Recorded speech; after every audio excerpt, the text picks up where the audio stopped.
June 22nd, 1941, Operation Barbarossa begins. The air was still that morning just before the storm. We were all waiting, silent, as if holding our breath. I stood in a field on the edge of the border, staring eastward.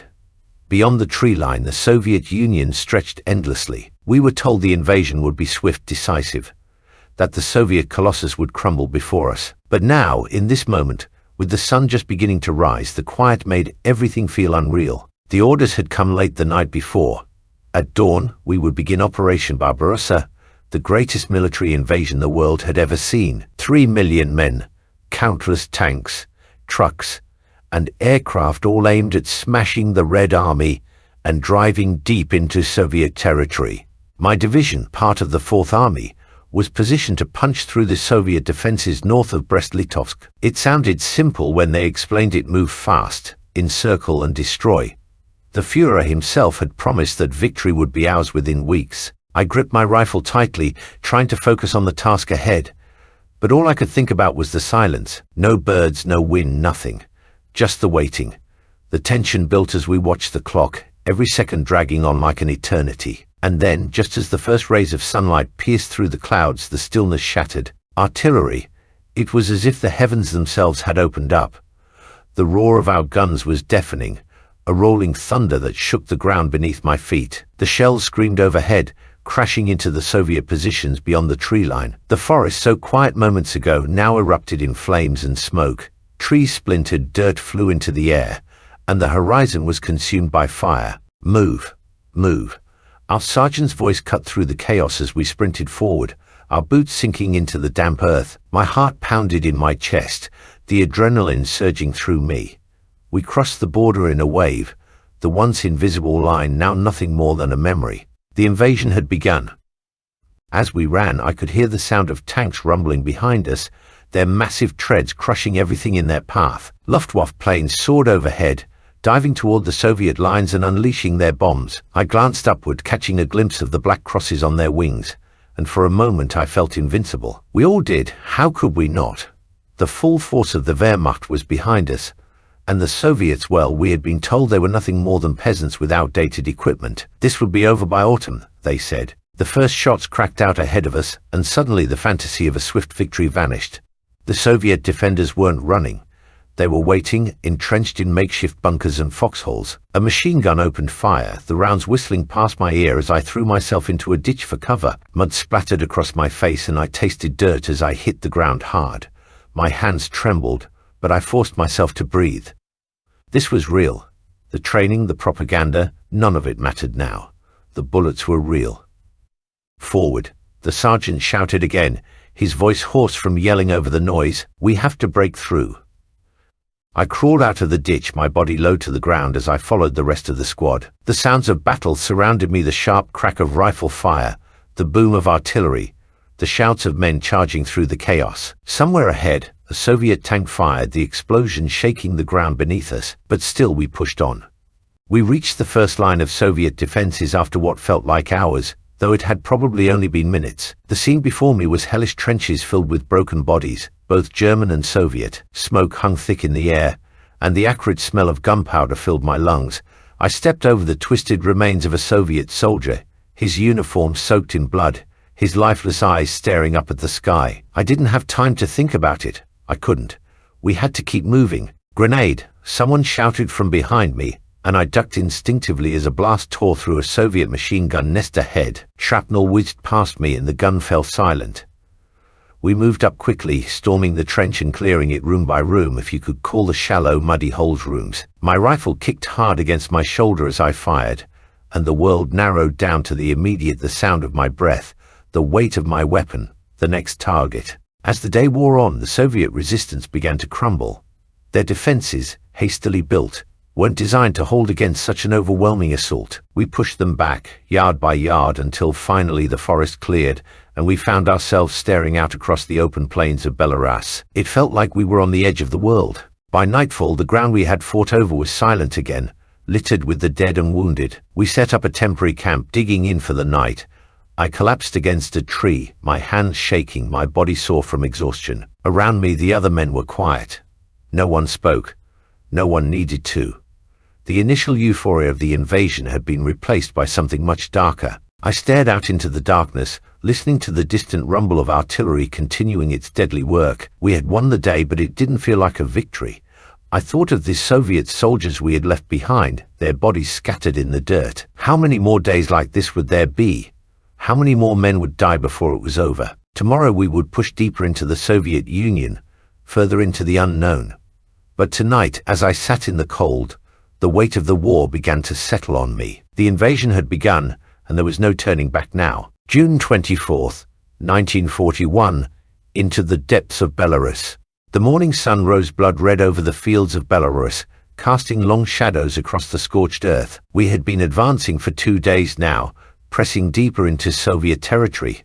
The initial shock of the invasion had worn off, replaced by an eerie calm as we moved farther from the border and deeper into the heart of the enemy. The land stretched out before us, flat and open, dotted with small villages that had been abandoned or burned in the fighting. The ground beneath our boots felt strange, foreign and unforgiving. I was beginning to understand what it meant to be in the thick of war.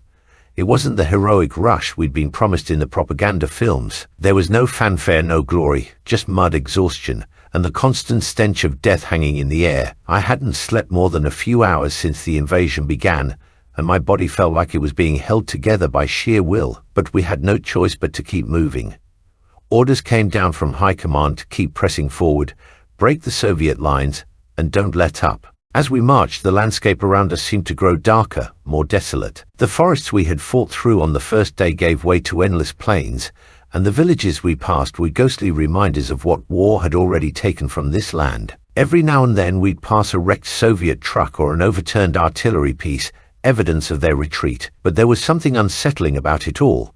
They were pulling back too quickly, too easily. It felt like they were luring us deeper, waiting for the right moment to strike. We reached a small village around midday, the remnants of its population already fleeing eastward. The wooden houses were quiet, their doors and windows shattered by the shelling that had hit before our arrival. Smoke still rose from some of the ruins, and the few villagers who remained gave us hollow stares as we moved through the streets, their faces gaunt with fear. Some of the men in my unit, eager for food or supplies, kicked open the doors of the houses, rummaging through what little was left. It felt wrong, but hunger had a way of erasing decency. "Stay sharp," our sergeant warned, his eyes scanning the tree line beyond the village. They could be anywhere. He was right to be cautious. The Soviet forces had been retreating, but they weren't giving up without a fight. They had left behind small pockets of resistance, guerrilla fighters, remnants of regular troops, and snipers who hid in the shadows, waiting to pick off our men one by one. We had already lost several soldiers to sniper fire the day before, and the thought of it weighed heavily on all of us. Every window, every tree, every patch of tall grass seemed like a potential threat. As we moved out of the village and into the fields beyond, the tension grew. The sky, once a clear blue, was now streaked with dark clouds, and a faint drizzle began to fall, turning the dirt beneath our feet into slick mud. I could feel my boots sinking with every step, each movement an effort. The silence was unnerving. There was no sign of the Soviets, no sound but the squelching of our footsteps and the distant rumble of artillery in the east. It was as if the world itself was holding its breath, waiting for something to happen. Suddenly, the crack of a rifle echoed through the air. "Sniper!" someone shouted, and we all dropped to the ground, the wet mud splattering across our uniforms. I pressed my face into the earth, my heart racing as I tried to make myself as small a target as possible. The rifle shot had come from the tree line to our left, and I could see the sergeant barking orders, motioning for us to crawl toward the nearest cover, a line of abandoned wagons about 50 meters ahead. My hands dug into the mud as I pulled myself forward, inch by inch, trying to stay low. Another shot rang out, followed by a scream from somewhere behind me. I didn't look back. I couldn't. If I did, I'd lose my focus, and that would be the end of me. We reached the wagons, breathless and covered in mud. I huddled behind one of the wheels, peeking out just enough to catch a glimpse of the tree line. The sniper had gone quiet again, probably waiting for us to make a move. My rifle felt heavy in my hands, and I wiped the mud from my face with a trembling hand. The rain was falling harder now, a steady downpour that made it difficult to see more than a few meters ahead. "Where is he?" one of the men whispered beside me, his voice tight with fear. "I don't know," I muttered, my eyes scanning the trees. "He's out there somewhere." The sergeant motioned for us to hold our fire. We couldn't waste ammunition shooting blindly into the forest. Instead, we waited, every nerve on edge, straining to hear the next shot. The minutes dragged on, each second feeling like an eternity. My muscles ached from crouching, but I didn't dare move. Then, out of the corner of my eye, I saw movement. Just a flicker, barely noticeable through the rain. A shadow among the trees. There, I hissed, pointing toward the spot. Before the sniper could take another shot, our sergeant raised his rifle, took aim, and fired. The crack of his rifle echoed through the air, and for a moment, everything was still. Then, a body fell from the trees, hitting the ground with a sickening thud. The sniper was dead. We waited a few more minutes to make sure there were no others, then cautiously moved forward. The rain had turned the field into a swampy mess, and it was slow going, but we finally reached the tree line where the sniper had been hiding. His body lay in a twisted heap at the base of a tree, his rifle still clutched in his hands. He couldn't have been more than 20 years old, his face pale and lifeless, his uniform soaked with rain and mud. I stood there for a moment, staring down at him, my mind racing. This was the enemy. This was the man who had been trying to kill us. But now, looking at him, he didn't seem like the monster we had been trained to fight. He was just a boy like me, caught in the madness of war. We moved on, leaving the body behind as the rain continued to fall. The silence had returned, broken only by the sound of our footsteps squelching through the mud. But something had changed. The war felt closer now, more personal. It wasn't just an abstract battle between armies anymore. It was a fight for survival, one life at a time. As night fell and we made camp, I lay awake, staring up at the dark sky. The rain had finally stopped, and the stars were beginning to emerge, faint and distant. My thoughts drifted back to the sniper, to the way his body had fallen, lifeless and broken. It could have been me. It could have been any of us. I realized then that this war wouldn't be over in weeks, as we had been told. It would drag on, brutal, unforgiving, and every step we took deeper into Soviet territory would bar death, more destruction. Tomorrow we would continue our advance, but tonight the reality of what we were facing settled over me like a heavy weight. There was no going back. This was the path we had chosen, and we would have to see it through to the bitter end. June 26th, 1941, into the inferno. The early morning light filtered through the dense smoke hanging over the battlefield, casting an eerie glow on the devastation around us. I could barely see more than a few meters ahead. The charred remains of tanks and trucks littered the countryside, their twisted metal skeletons marking where men had died just hours before. The stench of burning fuel mixed with the unmistakable odor of death, a smell that clung to my uniform and filled my lungs with every breath. The further we advanced, the thicker the smoke became, as if the land itself was on fire. We had made it deeper into Soviet territory, pushing forward after the sniper encounter, but now we were encountering a different kind of resistance. The Soviets had dug in, creating a fortified line of defense. Reports had come down the chain of command, strong points had been set up ahead, and we were going to be the ones to break through. It felt like madness. "Prepare yourselves, men," the sergeant shouted, his voice cutting through the din. "We've got orders to take that hill, and we're not stopping until it's done." Ahead of us, through the smoke and haze, I could see the silhouette of the hill, the next objective, a small rise of earth heavily defended by machine gun nests and artillery. The Soviets had fortified it, turning it into a death trap, and we were going to storm it. My stomach churned at the thought, the fear gnawing at me. I wasn't the only one. The men around me shifted nervously, checking their weapons, avoiding eye contact. We all knew what was coming. The artillery barrage started a moment later, our own guns firing in an attempt to soften the enemy positions. The thunder of the explosions echoed across the plains, shaking the ground beneath our feet. But we knew better than to think it would clear the way entirely. No matter how many shells fell, the Soviets were dug in. They had nowhere else to retreat, and that made them dangerous. "Move out," the sergeant barked, and we surged forward as one, rifles clutched tightly in our hands. The ground beneath my feet was a muddy mess, churned up by the constant shelling. Every step felt like a struggle as my boots sank into the muck. I kept my head low, trying to stay behind whatever cover I could find, but there was little to shield us in the open field between us and the hill. Bullets whizzed overhead, and every few seconds the deafening crack of a machine gun would force me to throw myself to the ground, pressing my body against the earth as hard as I could. The air was filled with the sound of shouting, gunfire, and explosions. It was chaos. Men screamed as they were hit, their bodies crumpling into the mud, and still we kept pushing forward. The hill seemed impossibly far away, an unreachable goal, but there was no turning back. We reached the first line of Soviet defenses, a series of trenches dug into the base of the hill. I slid into one of the trenches, the earth damp and cold beneath me. The Soviets had abandoned this line under the artillery barrage, but I could hear their shouts coming from the next trench up. They were waiting for us, ready to fight. I glanced at the men around me, their faces pale with fear, their hands trembling as they reloaded their rifles. "Forward," the sergeant yelled, and we climbed out of the trench and charged again. We were close now, the Soviet machine guns ripping through our lines. I saw men go down to my left and right, their bodies collapsing into the mud like rag dolls. My heart pounded in my chest, adrenaline surging through my veins. It felt like every step I took was a miracle, as if the bullets were just barely missing me. Then we reached the second trench, and that's when the real fighting began. The Soviets were waiting for us, rifles aimed, bayonets fixed. I jumped into the trench, my boots landing hard on the uneven ground, and the world seemed to explode into violence. The trench was a narrow, claustrophobic space filled with the stench of sweat and blood. There was no room to maneuver, no room to hide. It was man against man, brutal and primal. I fired my rifle, the recoil slamming into my shoulder as I hit the first Soviet soldier in the chest. He fell back, clutching his wound, but there was no time to think. A Soviet soldier lunged at me, his bayonet flashing in the dim light.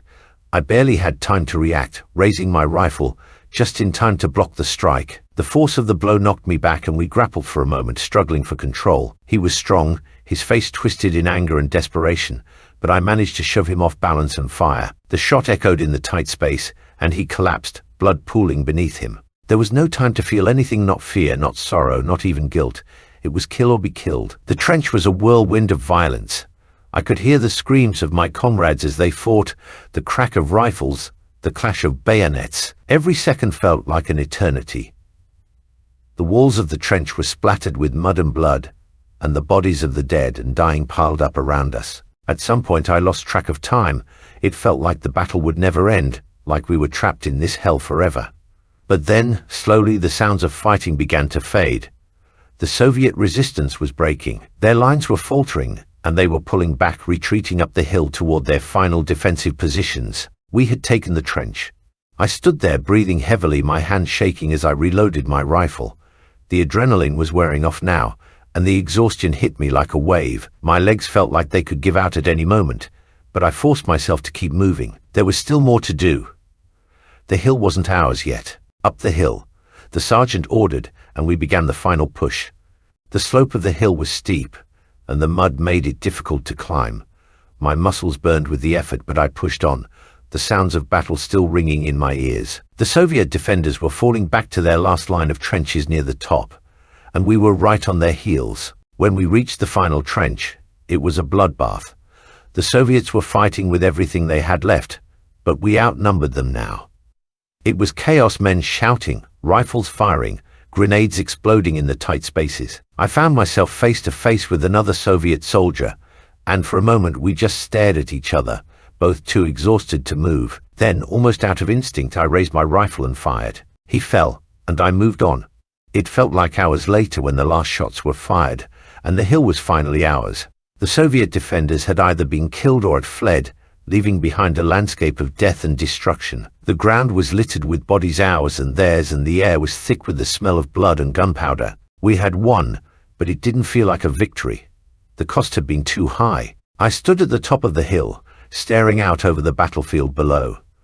The sun was beginning to set, casting long shadows across the ground. The smoke had cleared now, revealing the full extent of the carnage.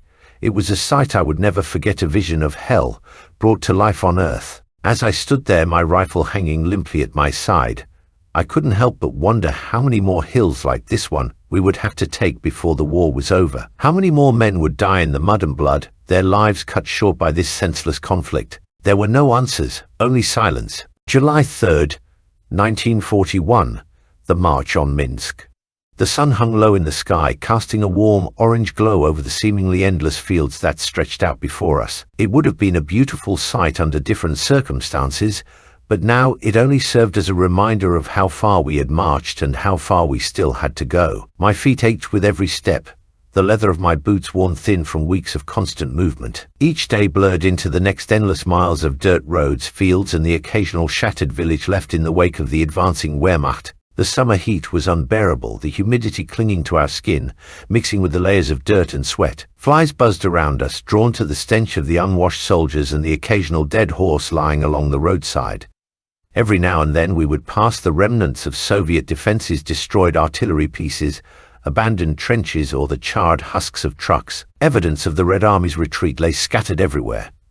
But we knew better than to think they were finished. They were simply falling back, regrouping, waiting for the right moment to strike. Our orders were clear: take Minsk. The capital of Soviet Belarus was a key objective, and command expected us to reach it soon. It was hard to believe that just weeks ago we had crossed into the Soviet Union. Now the enemy seemed to be crumbling before us, retreating deeper into their own land. But as we approached Minsk, the tension among the men grew. We had heard rumors of Soviet reinforcements, of counterattacks being planned, of fortified defenses waiting just ahead. No one said it out loud, but we all knew this push wouldn't be as easy as the days before. We trudged onward, our ranks thinning.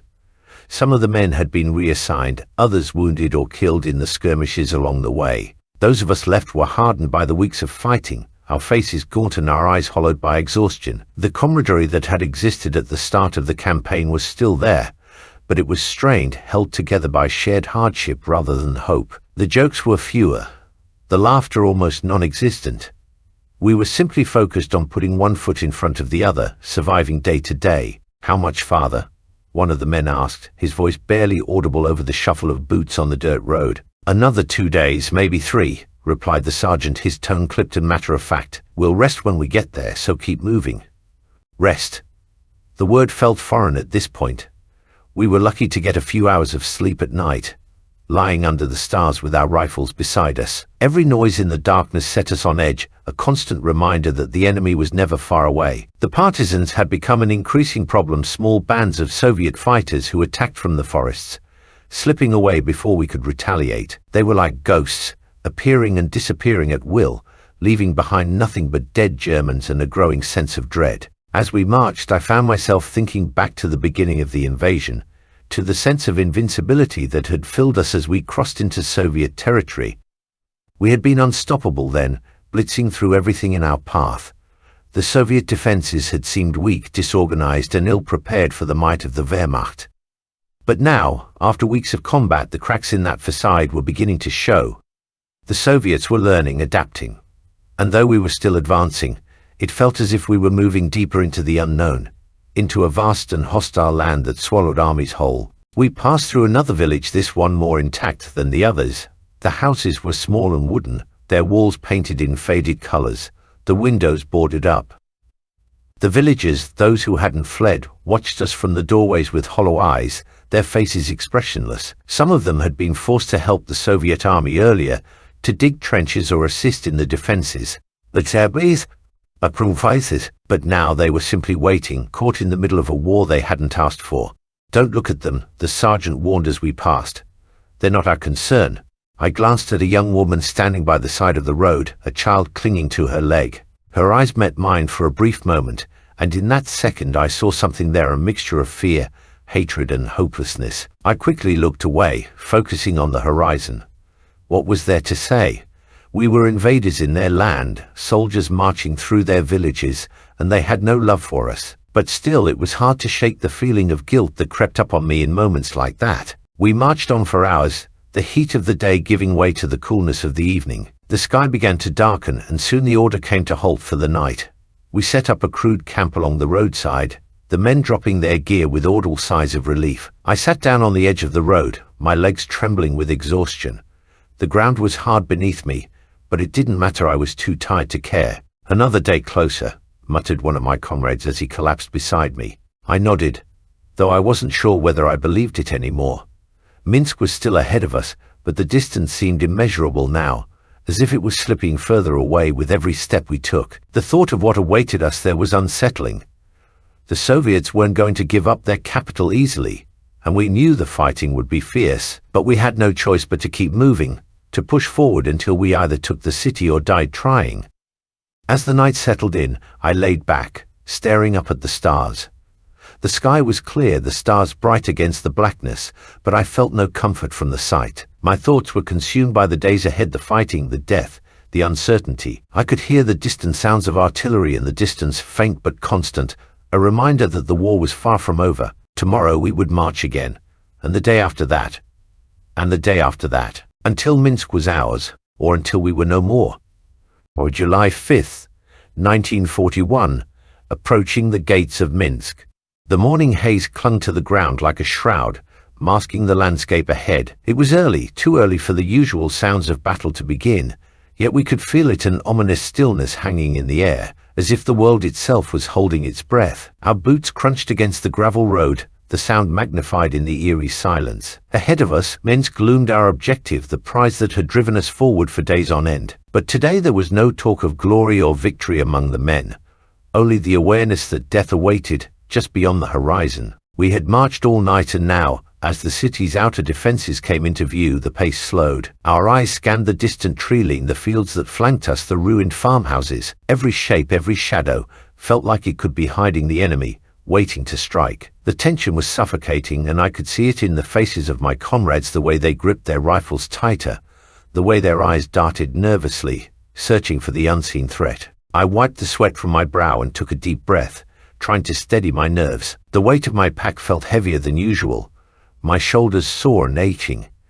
Each step toward Minsk felt like a step closer to the unknown, and I couldn't shake the sense of dread that gnawed at my insides. The Soviets were still out there, retreating deeper into their territory, but they weren't gone. They were preparing, waiting for us to make the final push, and when we did, they'd be ready. The sergeant called a halt, raising his hand to signal us to stop. We gathered in a shallow ditch by the side of the road, crouching low to the ground as the officers moved forward to assess the situation. From our position we could just make out the outline of the city in the distance, Minsk, the capital of Soviet Belarus. The sight of it should have filled us with hope, but instead it felt like a foreboding presence, a dark shadow on the horizon. The buildings stood silent, ominous, as if they too were waiting for something. "They've got to be dug in by now," whispered the man beside me, his voice barely audible. "This isn't going to be like before." He was right. The Soviet defenses had been scattered and disorganized in the early days of the invasion, but now they were regrouping. We'd heard rumors from the other divisions, rumors of fierce resistance, of ambushes in the forests, of entire units being wiped out by well-hidden Soviet machine gun nests. The Red Army had learned quickly, and they weren't going to let Minsk fall without a fight. The sergeant returned, his expression grim.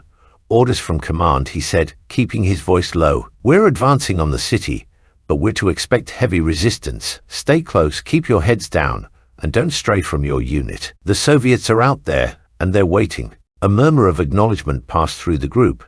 There was no need for further explanation. We all knew what was coming. As the order to move out was given, I felt a lump form in my throat. My legs felt heavy, my body sluggish from exhaustion, but I forced myself to stand and follow. The dirt road stretched out before us, leading toward the outskirts of the city. I could see the other units moving in the distance, dark shapes against the hazy backdrop, all converging on Minsk. The hours passed in a blur of silent movement, broken only by the occasional barked command or the distant rumble of artillery fire. We moved through abandoned villages and empty fields, the ghostly remnants of Soviet forces long gone. But the closer we got to the city, the more we began to see signs of life: crude barricades, hastily dug trenches, the burnt-out shells of Soviet tanks left behind in their retreat. We approached the first line of defenses cautiously, our rifles at the ready. The terrain ahead was broken and uneven, dotted with patches of trees and the remnants of destroyed vehicles. Somewhere beyond that line, the Soviets were waiting, watching our every move. My heart pounded in my chest as we advanced, the tension rising with each step. Suddenly, the crack of rifle fire split the air, a sharp, deafening sound that seemed to come from everywhere at once. I dropped to the ground instinctively, my face pressed into the dirt as the bullets whizzed overhead.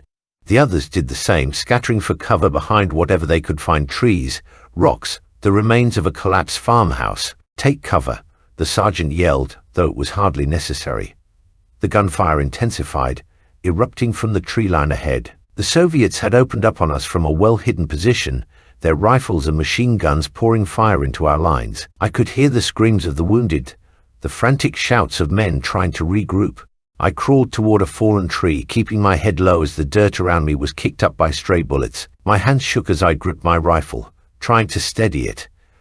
There was no clear target, no enemy in sight, just the constant crack of gunfire and the flashes of muzzle blast from the trees. It was chaos, pure and simple.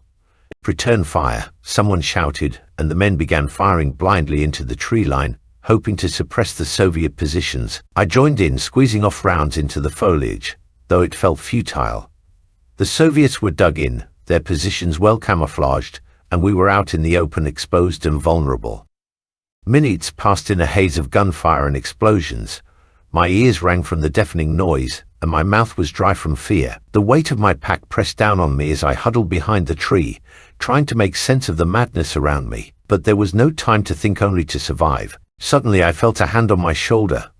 I turned to see the sergeant crouch beside me, his face smeared with dirt and sweat. "Move. We're flanking around," he shouted over the noise, motioning for me to follow. "We can't stay pinned down here." I nodded, my throat too dry to speak, and followed him as we crawled through the underbrush, trying to circle around the Soviet positions. The others were doing the same, moving in small groups, trying to outmaneuver the enemy. The gunfire never let up, and every second felt like an eternity as we inched our way forward. The tree line was close now, just a few more meters, and we'd be in cover. I could see the muzzle flashes clearer now, the Soviets' positions just ahead. My heart raced as we prepared for the final push, the adrenaline flooding my veins. This was it, no turning back now. With a final burst of energy, we sprinted forward, breaking from the cover of the trees and charging into the Soviet line. The gunfire was deafening, the flashes of light blinding in the dim morning light, and then chaos. I raised my rifle, my finger squeezing the trigger as the world around me exploded into violence. July 10th, 1941, into the city. The city of Minsk lay ahead of us like a wounded animal, still defiant yet clearly on its last legs. From the distance, its buildings stood tall, but smoke billowed from many, rising like black plumes into the sky. We had fought our way to the outskirts over the last few days, and now, the heart of the city awaited. Word had come down from command we were to take the inner districts. The Soviets were not giving up easily, but after days of relentless pressure, it seemed inevitable. Yet none of us felt victory was close. Minsk had become a death trap, a labyrinth of narrow streets and ambushes. As we prepared to move out, I wiped the grime from my face, but it did little to lessen the layers of exhaustion caked on my skin. Every muscle in my body ached from the endless marching and fighting, but there was no time for rest. The Soviet resistance inside the city was stiffening, and each building, each street, could become a battleground. We had heard stories from other units, stories of bitter eyes, of bitter house fighting. Civilians and soldiers alike were caught in the crossfire. "Ready?" The sergeant barked, his voice a low growl. His face was streaked with dirt, his uniform stained with sweat and blood, but his eyes remained sharp, focused. I nodded silently, adjusting the strap of my rifle. Around me, the other men prepared for the push into the city. The noise of battle rumbled in the background, distant artillery shells pounding the outskirts, the echo of machine gun fire bouncing off the buildings. This was it. No more open fields or forests. We were entering a different kind of warfare now. Urban combat, a deadly game of hide and seek where death could be waiting around any corner. We moved in columns, hugging the walls of buildings as we advanced down the first narrow street. Broken glass crunched underfoot, and the smell of smoke and burning wood filled the air. Every window, every doorway felt like it could conceal an enemy sniper or machine gun nest. The Soviets had turned Minsk into a fortress. We were mere intruders, and the city was determined to expel us. A sharp crack pierced the air. A sniper. The man 2 steps in front of me dropped to the ground without a sound, a dark crimson stain spreading across his uniform. The rest of us ducked behind cover instinctively, hugging the walls, our eyes scanning the buildings above. "There!" someone yelled, pointing to a crumbling apartment block ahead. A window on the 3rd floor had been shattered, and behind it we saw the faint movement of a Soviet rifleman. "Suppressive fire!" the sergeant shouted. I raised my rifle, aiming at the window, and fired. The sharp crack of my Kar 98 echoed through the street as the others joined in. Bullets pinged off the walls and window frames, sending shards of glass and debris raining down. The sniper vanished, but we knew he wasn't gone for good. "We need to flush them out," the sergeant growled, motioning for 2 men to flank the building. I followed behind them as we moved toward the apartment block, my heart pounding in my chest. Every step felt like it could be my last. We reached the building's entrance, a set of battered wooden doors, hanging off their hinges. Inside, the stairwell was dimly lit, the smell of dust and mildew strong. My boots echoed on the stone steps as we ascended slowly, rifles raised. The sniper was somewhere above us, but the question was where. Each floor felt like a maze, the walls riddled with bullet holes and plaster crumbling from the ceiling. As we reached the third floor, I could hear the sound of footsteps, light, deliberate. We weren't alone. Suddenly, the door to one of the apartments burst open and a Soviet soldier charged out, rifle raised. I reacted on instinct, pulling the trigger before he could fire. The shot rang out, and the man fell to the ground, his weapon clattering across the floor. But there was no time to dwell on it. The sniper was still out there. We cleared the apartment, moving room by room, our rifles at the ready. The sniper had retreated deeper into the building, using the warren of rooms and hallways to his advantage. It felt like hunting a ghost, silent, deadly, and always just out of reach. Finally, we cornered him in a narrow corridor, his rifle trained on the entrance. One of the men tossed a grenade into the room, and the explosion shook the walls, sending dust and debris flying. When we entered, the sniper was dead, his body slumped against the wall, blood pooling around him. "Good work," the sergeant said when we regrouped outside, but there was no time for celebration. We had only taken one building. The rest of the city was still ahead of us. We continued our advance, moving cautiously through the streets. The Soviets had set up barricades at every turn, overturned vehicles, piles of rubble, anything they could use to slow us down. And behind each barricade they waited, ready to spring their ambushes.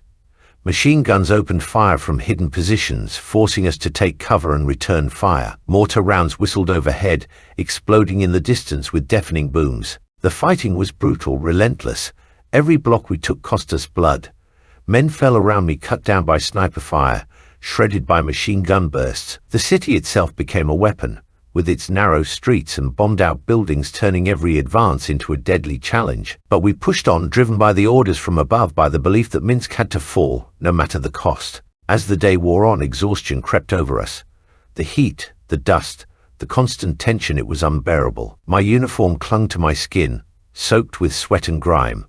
Every muscle in my body screamed for rest, but there was no time. The Soviets were still out there, and they weren't giving up. By nightfall, we had secured a small section of the city, but it was a hollow victory. We had lost too many men, and the Soviets were still firmly entrenched in other areas. The battle for Minsk was far from over. As I sat in the ruins of a building, cradling my rifle, I couldn't help but think of how far we had come, and how much further we still had to go. The Soviets were relentless, and each day brought us closer to the breaking point. We had entered the city, but at what cost? And how many of us would live to see the end of it? The night was eerily quiet, the silence broken only by the distant sounds of artillery fire. I closed my eyes for a moment, but the images of the day's battle burned in my mind, faces of the men we had lost, the blood-streaked streets of Minsk. Tomorrow it would start all over again. July 12th, 1941. The price of every step. The air was thick with the acrid stench of burning rubble, gunpowder, and death. After 2 days of relentless fighting, the once proud city of Minsk had become an apocalyptic wasteland. The streets were littered with debris, shattered bricks, broken glass, twisted metal, and the bodies of both Soviet defenders and our own comrades. Each corner we turned could mean another ambush. Each step forward felt like it cost us more than it was worth. I gripped my rifle tightly, its wood and steel now stained with the dust and blood of combat. My fingers had begun to numb from the endless days of holding it, and yet there was no time to ease my grip. We had pushed deeper into the heart of the city, but the Soviets had prepared for every inch of our advance. For every block we took, we paid for it in blood. The order had come early in the morning. We were to seize a vital communications hub that the Soviets had fortified on the western side of the city. It was a central point, something their commanders would fight desperately to defend. Intelligence told us it was surrounded by anti-tank guns, machine gun nests, and snipers hidden in the surrounding buildings. The Soviets knew how critical it was to maintain their lines of communication, and they weren't going to let us have it without a fight. We moved out at dawn, our boots crunching over the broken remnants of the street beneath us. The sky was a dull grey, matching the gloom that hung over the city like a curse. I glanced at the men beside me. Their faces were as grim as mine, hardened by days of fighting. We had all seen too much blood, too much death, and the city seemed to strip away the last shreds of hope we might have had left. Sergeant Dietrich led us through the narrow alleys, his hand raised to signal caution. We hugged the walls of the buildings, keeping low, our eyes scanning every window, every shadow for signs of movement. The Soviets were everywhere, and their snipers were like ghosts, picking us off one by one. Every time we moved out into the open, I felt the sharp crack of a rifle in the distance, a reminder that death was always watching. We reached the main boulevard leading to the communications hub. From our position we could see the building ahead, an old government complex, its facade cracked and scarred from the shelling. The streets leading to it were a maze of destroyed vehicles, overturned tram cars, and makeshift barricades. Somewhere in that mess were the Soviets waiting. Snipers, Dietrich muttered, his eyes narrowing as he surveyed the area. They'll have the high ground. We need to flush them out. The plan was simple, but execution would be anything but. We would move in teams, one group laying down suppressive fire while the other advanced, inch by inch, toward the building. Every step would be covered, every corner cleared. But nothing ever went according to plan in this godforsaken place. We moved out, our first team darting across the street while the rest of us provided cover. My heart pounded in my chest as I fired into the upper windows of the surrounding buildings, hoping to keep the snipers pinned down. The sound of gunfire filled the air, echoing off the walls of the city. And then it happened, the crack of a sniper rifle, a sound that seemed to cut through the chaos like a knife. One of our men, Weiss, was hit. He crumpled to the ground, his body twisting as the bullet tore through him. There was no scream, just a sickening thud as he hit the pavement, blood pooling around him. I froze for a moment, my mind trying to process the suddenness of it. One moment he had been with us, alive, and the next he was just gone. Move. Keep moving. Dietrich's voice snapped me back to reality. We pushed forward, but every step felt heavier, every movement more labored. Weiss wasn't the first we had lost, and he wouldn't be the last. But it never got easier. The weight of it hung over us all like a shadow. The next team moved up, and we followed, darting from cover to cover as bullets whizzed past us. We were nearing the entrance to the complex now, the Soviets throwing everything they had at us. Machine gun fire ripped through the street, forcing us to dive for cover behind the wreckage of a tram car. The air was filled with the deafening roar of explosions as artillery shells pounded the city. I lay there for a moment, my back pressed against the cold metal of the tram, trying to catch my breath. The world had become a blur of noise and chaos, and it felt like we were fighting against the very city itself. Minsk was alive, and it wanted us dead. "We need to take out that machine gun," someone shouted over the din. I glanced at the building where the gun was positioned. It was tucked inside a half-collapsed apartment block, its muzzle spitting fire as it raked the street with bullets. There was no way we could advance with that thing pinning us down. "I'll go," one of the men, Muller, volunteered, grabbing a grenade from his belt. His face was pale, his hands trembling, but there was a fire in his eyes, a determination that I hadn't seen in days. "Cover him," Dietrich ordered, and we did. Muller darted out from behind the tram, sprinting toward the building as we opened fire on the machine gun nest. Bullets zipped past him, but he kept moving, his legs pumping as he closed the distance. He reached the entrance, pulled the pin from the grenade, and hurled it inside. The explosion shook the ground, a burst of fire and debris erupting from the building. The machine gun fell silent. We moved quickly after that, rushing toward the complex as the Soviets fell back.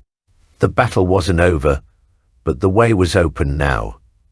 We stormed the entrance, clearing the rooms one by one in a brutal close-quarters fight. The Soviets fought hard, but we had the momentum. By the end of the day, the communications hub was ours, but it didn't feel like a victory. As I looked around at the men who were left, so many fewer than when we had started, I wondered how much more we could take. The cost of every step was becoming too high. That night, as we rested in the ruins of the building we had fought so hard to capture, I couldn't shake the feeling that something inside me had broken. Minsk had taken its toll on all of us, and there was no telling how much further we had to go. July 15th, 1941. The crushing silence. 3 days had passed since we took the communications hub, and Minsk remained a battleground of crumbling buildings and endless death. There was no relief in sight. The Soviets were retreating, but every step they took back was paid for with the lives of our men. It felt like we were chasing shadows, always moving forward, but never gaining ground, never feeling any closer to an end. The silence that morning was unsettling. For the first time in what felt like an eternity, the constant rumble of artillery had ceased, and the chatter of machine guns was absent. The usual oppressive cacophony that had filled the air of Minsk was replaced by an eerie stillness. The sun hadn't yet risen, but the faint glow of dawn was on the horizon. I leaned against the cold stone of a wall, my rifle resting across my knees, and glanced at the men around me. Most were asleep, but it wasn't the peaceful rest of home. It was the restless, haunted slumber of men whose nightmares were indistinguishable from their reality. Dietrich, our sergeant, sat beside me, his eyes narrowed, scanning the empty street ahead. He hadn't slept much either. None of us had. You couldn't, not in this place. Not when you didn't know if the silence meant an enemy sniper was waiting, or if the next shell would come crashing down. "They're pulling back," Dietrich muttered, though I wasn't sure if he was talking to me or just thinking aloud. I said nothing. It was obvious by now that the Soviets were falling back. We had broken their lines in several places, but the cost had been high. Our platoon was down to half strength, and every man left carried the weight of those we had lost. It gnawed at you, that knowledge that maybe you should have been the one hit by that sniper, or standing where the shell landed. Dietrich stood up suddenly, shaking off his fatigue. "Get the men up," he said quietly. "We move out in 10. I didn't question it. The orders had come the night before: keep pushing east, follow the retreating Soviets. Reinforcements were behind us, but it was our job to clear the way, to push deeper into the city and ensure the path was clear for the next wave of troops. It was like this every day now: move forward, fight, lose men, and repeat. The men roused themselves slowly, their movements sluggish and stiff. Faces were gaunt, eyes sunken with exhaustion. Some muttered quietly to themselves, others remained silent. There wasn't much to say. We all knew what the day would bring: more fighting, more death. It was the routine now. We moved out as the first light of dawn crept over the horizon, casting long shadows across the wreckage of the city. The streets of Minsk were a labyrinth of destruction, where every corner could be a death trap. The once bustling city had been reduced to a hollowed-out skeleton, its buildings shattered by artillery, its people either dead or long gone. The Soviets had left booby traps in their wake, mines hidden in the rubble, tripwires that could take a man's legs off if he wasn't careful. We moved cautiously, stepping over the remains of walls and ducking through gaps in the rubble. My eyes scanned every shadow, every doorway, looking for the slightest hint of movement. It was nerve-wracking work. The Soviets may have been pulling back, but they weren't giving up without a fight. As we reached the end of the street, Dietrich raised a fist, signaling us to halt. He crouched down, peering through a broken window into a courtyard up ahead. I moved up beside him, glancing over the edge. The courtyard was quiet, abandoned, with only the rubble and a few destroyed vehicles left as evidence of the fierce fighting that had taken place here. But something wasn't right. "Snipers?" I whispered, keeping my voice low. Dietrich shook his head. "No, they're gone," he said. "But something's off. Too quiet." I felt it too. The silence was suffocating. It wasn't the calm before an attack, not like we were used to. It was something deeper, more unsettling.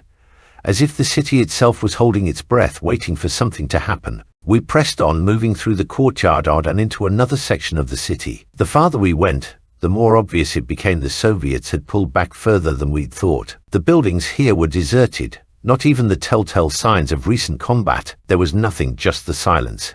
We passed through a narrow alleyway, the walls looming over us like sentinels. The tension was unbearable. Every step felt like it could be the one that triggered an explosion and drew enemy fire, but nothing happened. We emerged on the other side to find a small square, empty save for a few destroyed vehicles and the remains of a barricade the Soviets had hastily abandoned. It was there, in that square, that we found the bodies. I wasn't sure at first what I was looking at. The bodies were piled up, grotesquely twisted, and barely recognizable. Some were in German uniforms, others Soviet, but they hadn't been killed by bullets or explosions. It was something else, something far worse. Dietrich approached cautiously, his face hardening as he knelt beside one of the corpses. "Executed," he said quietly. "The Soviets didn't retreat. They were wiped out." A chill ran through me. Wiped out? By what? We hadn't seen any evidence of heavy fighting here, no signs of an ambush or a battle. Yet the bodies told a different story. Whoever had been here had been killed up close, stabbed, bludgeoned, executed. "Who did this?" one of the men asked, his voice shaking. "Could be partisans," someone muttered. "Or maybe the Soviets did it to their own men," another said bitterly, "to prevent them from deserting." Dietrich stood up, his eyes scanning the rooftops and windows around us. "It doesn't matter," he said firmly. "We keep moving. Whatever happened here, it's done." But it wasn't done. The silence followed us, growing heavier with every step we took. The Soviets were still out there, somewhere ahead of us, but it wasn't just them anymore. Something else had come to Minsk, something darker. The men felt it, to an unspoken fear that gnawed at the back of our minds. We had come to this city expecting war, but what we found was far worse. As we moved deeper into the city, I couldn't shake the feeling that we were being watched. The shadows seemed to shift around us, and every creak, Every gust of wind felt like it carried with it the weight of 1,000 eyes. The silence wasn't just the absence of sound, it was a warning. July 20th, 1941. The encounter in the shadows. The air was thick with tension as our platoon advanced through the narrow alleyways of Minsk. The silence that had haunted us since we set foot in the city now felt like a suffocating blanket, each breath a struggle against an unseen enemy. As the sun began to dip behind the shattered buildings, casting long shadows that seemed to dance with malevolent intent, I could feel the weight of dread pressing down on my chest. We moved in a loose formation, the men shuffling forward, rifles at the ready. Dietrich led us, his usual bravado replaced by a grim determination. The bodies we had found earlier had unsettled him as had all of us. The sight of our comrades, once proud soldiers, reduced to lifeless husks, executed in cold blood, haunted my thoughts. I couldn't shake the feeling that we were walking into a trap, that our very presence was a trigger for something dreadful waiting to spring upon us. As we turned a corner, I caught a glimpse of movement out of the corner of my eye. My heart raced and I instinctively brought my rifle up, my senses sharpening. It was a flicker of movement, a shadow darting between two crumbling walls. I exchanged glances with the men around me and I could see the same tension reflected in their eyes. "Did anyone see that?" I whispered, keeping my voice low. Dietrich held up a hand, signaling us to halt. "Stay sharp," he ordered, his voice barely above a whisper. "We may not be alone." The alleyway was tight, the walls leaning in on us as if they were eager to close the distance between us and the shadows that lurked just beyond our sight. I could feel my palms sweating against the cold metal of my rifle. My heart thudded in my chest, echoing in the stillness like a war drum, urging me to prepare for the worst. We stood there, breathless and listening, the weight of the moment stretching out like a rubber band ready to snap. Just when I thought I could hear the sound of footsteps, a sudden noise pierced the silence, a sharp crack that echoed through the alley. It was the sound of breaking glass, followed by the unmistakable thud of a body hitting the ground. "Over there," one of the men shouted, pointing toward the end of the alley. We shifted our attention, rifles raised, scanning the darkness for any sign of movement. "Cover the entrances," Dietrich barked, taking charge. "We can't let anyone slip away." I positioned myself against the wall, the brick rough against my back, and peered around the corner. The street ahead was deserted, but there was a dark figure lying motionless near a shattered window. My heart raced. Was it another soldier, one of ours, or one of them? "Careful," Dietrich warned, moving cautiously forward, his footsteps echoing in the hollow space. I followed closely, keeping my weapon aimed at the figure. As we drew nearer, I could see the body more clearly. It was a Soviet soldier, his uniform torn and bloodied. The sight of him stirred something in my chest, a mixture of pity and unease. He was clutching a rifle, fingers stiffened in death, eyes wide open and vacant. I felt a wave of nausea wash over me. Had he been one of those executed, or had he fallen during the chaos of battle? "Check for weapons," Dietrich ordered, kneeling beside the fallen soldier. He rifled through the pockets, looking for anything that could give us a clue. My gaze drifted to the surroundings, scanning for threats lurking in the shadows. "Nothing," Dietrich said after a moment, his voice low. "Looks like he was caught off guard. We need to keep moving." I nodded, but the image of the dead soldier lingered in my mind. It wasn't just a man, it was a life cut short, a reminder of the price we were all paying in this brutal war. But before I could process my thoughts, a sudden rustle echoed from a nearby building. "Did you hear that?" one of the soldiers whispered, eyes wide with fear. "Yes," Dietrich replied, voice steady but filled with urgency. "Form a line. We need to get ready for whatever's coming." We quickly arranged ourselves against the walls, rifles aimed toward the building, waiting for whatever threat lay hidden within. I could feel the adrenaline coursing through my veins, heightening my senses. Every rustle of clothing, every distant sound, made my heart race faster. The sound grew closer, a series of hurried footsteps echoing off the cobblestones. It was almost rhythmic, like a heartbeat. My grip tightened on my rifle. I could feel the sweat trickling down my back, mingling with the dust and grime of the city. There was no more room for hesitation. Whatever was coming, we were ready. Then from the shadows of the building, a figure emerged, a young soldier, panic-stricken, eyes darting wildly. He was clutching a rifle, but it was clear he was not one of us. His uniform was unmistakably Soviet, but he looked more like a child than a soldier. His cheeks were thin, and his eyes were wide with fear. "Stop!" I shouted, raising my rifle. "Drop your weapon." The soldier froze, panic washing over his face. He hesitated, looking from me to the others. I surrender," he stammered, dropping his rifle to the ground, hands raised in surrender. "Get him," Dietrich barked, and two of the men sprang forward, pinning the Soviet soldier against the wall. I could see the fear in the boy's eyes as he struggled against their grip. "Please, I don't want to wait, die," he cried, desperation lacing his words. "I'm not your enemy." In that moment I felt a pang of conflict in my chest. He was just a kid barely old enough to be a soldier. But in war, mercy was a luxury few could afford. I lowered my rifle slightly, still ready for whatever might happen. "Where are your comrades?" Dietrich demanded, pressing the boy against the wall, his face hard and unyielding. "How many of you are left?" "I don't know," the boy exclaimed, tears streaming down his face. "They left me. They all left." The air was thick with tension. The moments stretched taut between us.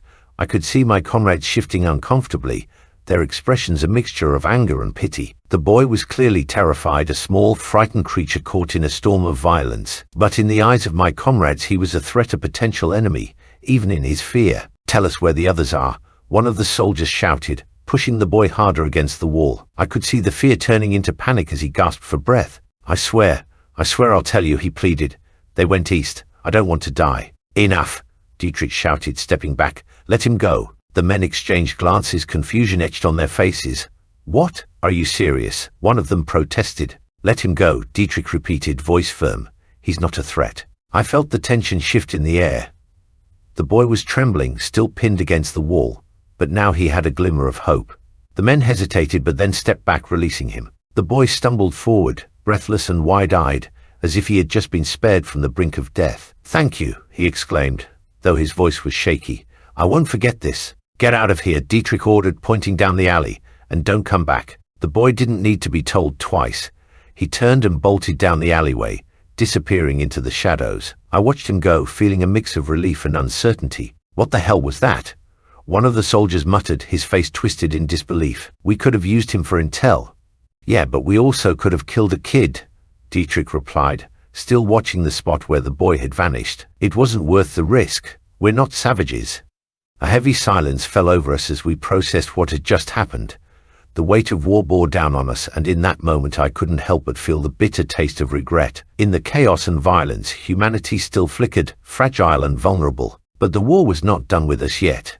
We had come seeking glory, but we were reminded that in the end, we were all just men struggling to survive, to hold on to our humanity amidst the madness. As the shadows deepened around us, I couldn't shake the feeling that this encounter would haunt us, a reminder of the cost of our choices. "Let's keep moving," Dietrich finally said, shaking off the moment. "There's still work to do." We continued through the crumbling streets of Minsk, the silence pressing in around us once more. But the weight of that boy's fear lingered in the air, a reminder that the lines between enemy and friend were often blurred in this brutal theater of war. As the sun dipped lower, I could only hope that we would find our way out of this darkness together.